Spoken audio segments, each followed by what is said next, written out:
हाँ तो प्यारे बच्चों, आज हम समझेंगे इस लेक्चर में इलेक्ट्रोकेमिकल सीरीज के बारे में। इलेक्ट्रोकेमिकल सीरीज जो कि हाइड्रोजन के रेफरेंस में बनी है।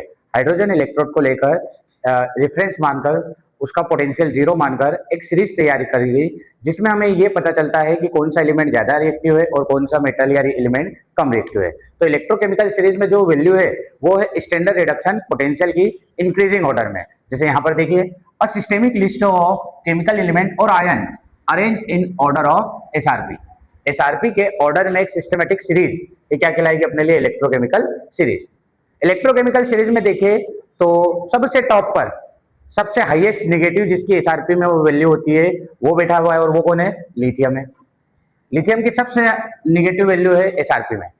मिडिल लेवल पे बोले तो हाइड्रोजन है, जिसका रेफरेंस में पोटेंशियल कितना अज्यूम किया था?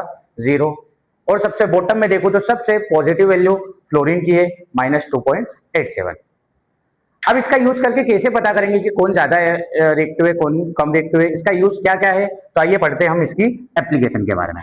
सबसे पहले तो अपन इससे पता क्या कर सकते हैं? Standard electrode potential of cell. कुछ क्वेश्चन भी इसके एग्जाम्पल मैंने करवाए थे। E naught cell is equal to E naught cathode minus E naught anode. मतलब कैथोड पर स्टैंडर्ड कंडीशन में वैल्यू और एनोड पर। यहाँ पर आप कैथोड पर वो वैल्यू रखोगे जिसमें एसआरपी की वैल्यू ज्यादा है, और एनोड पर वो वैल्यू पुट करोगे जहां पर एसआरपी की वैल्यू कम है। इसके क्वेश्चन आप देख सकते हो, मैंने एक वीडियो अपलोड किया है। सेकेंड, यहां से आप पता कर सकते हो डिस्प्लेसमेंट रिएक्शन, मेटल की डिस्प्लेसमेंट रिएक्शन। जो हाईली रिएक्टिव मेटल है वो लो रिएक्टिव मेटल को क्या कर देगी? अपने सॉल्यूशन से डिस्प्लेस कर देगी। मतलब कैसे? ये है जिंक। जिंक की एसआरपी होती है -0.76 और कॉपर की एसआरपी होती है 0.34। एसआरपी में जितनी वैल्यू कम है वो ज्यादा रिएक्टिव है।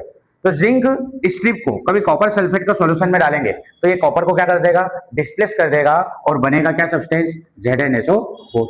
तो इससे हमें ये पता चला कि डिस्प्लेसमेंट रिएक्शन कौन देगा और कौन नहीं देगा। थर्ड बात, hydrogen gas liberated. Hydrogen gas liberated means metal को अपन डाइल्यूट एसिड में डाले तो वहां से किसको रिप्लेस कर देगा? हाइड्रोजन गैस को रिलीज कर देगा। मतलब वो कौन से सब्सटेंस होंगे? जो ये हाइड्रोजन मिडिल से ऊपर ऊपर नेगेटिव, जितनी नेगेटिव एसआरपी वाले कभी एसिड से रिएक्ट करेंगे तो किसको रिलीज कर देंगे?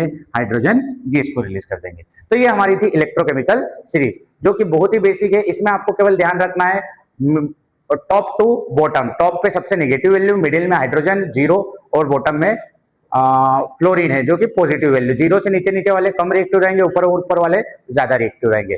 जो जितना ज्यादा रिएक्टिव होता है उसका ऑक्सीडेशन करवाना है और वो अच्छा रिड्यूसिंग एजेंट होता है। जो जितना कम रिएक्टिव होगा उसका रिडक्शन करना है और वो अच्छा ऑक्सीडाइजिंग एजेंट कहलाएगा। Okay, thank you.